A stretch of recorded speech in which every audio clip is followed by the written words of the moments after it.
लहू मुल्कुस समावाति वल अर्दी युहयी व युमीत व हुवा अला कुल्ली शैइन कदीर, कि जो कुछ आसमानों में है और जो कुछ जमीन में है सब कुछ उसी की बादशाही है, और वही है जो जिंदगी और मौत देता है, और अल्लाह हर चीज पर कादिर है। और नेक्स्ट लाइन क्या है कि हुवल अव्वलु वल आखिरु वल ज़ाहिरु वल बातिनु व हुवा बिकुल्लि शैइन कदीर, कि जो वही है जो आगे है और वही है जो पीछे है, और वही है जो जाहिर है और वही है जो बातिन है, जो छुपा हुआ है, और बेशक अल्लाह हर चीज को खूब जानते हैं।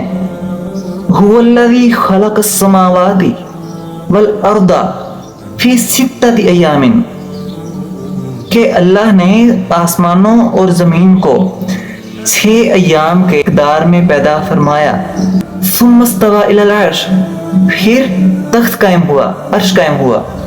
यअलमु मा यालिजु फिल अर्दी, वो सब कुछ जानता है जो जमीन के अंदर दाखिल होता है। इधर अंदर जमीन के अंदर जाने से मुराद बारिश है, और साथ फरमाया वो मा यखरुजु मिनहा, और जो इसमें से निकलता है, मतलब पौधे, फल, फूल, जो सब्जियां उगती हैं, जो दरख्त उगते हैं।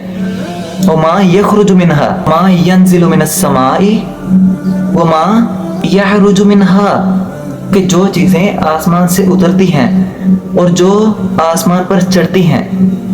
वहुवा माअकुम ऐनमा कुंतुम, और वो हमेशा तुम्हारे साथ रहता है, तुम कहीं भी हो। Allah is always with you. वहुवा माअकुम ऐनमा कुंतुम, Allah is always with you. अल्लाहु बिमा तअमलूना बसीर, और अल्लाह तुम्हारे हर अमल को देखता है, वो तुम्हारे सब अमाल को देखता है। उसी की सल्तनत है जो आसमानों में है और उसी की सल्तनत है जो जमीन में है। व इलल्लाहि तुरजउल उमूर, और सब अल्लाह ही की तरफ लौट कर जाएंगे। This is our belief.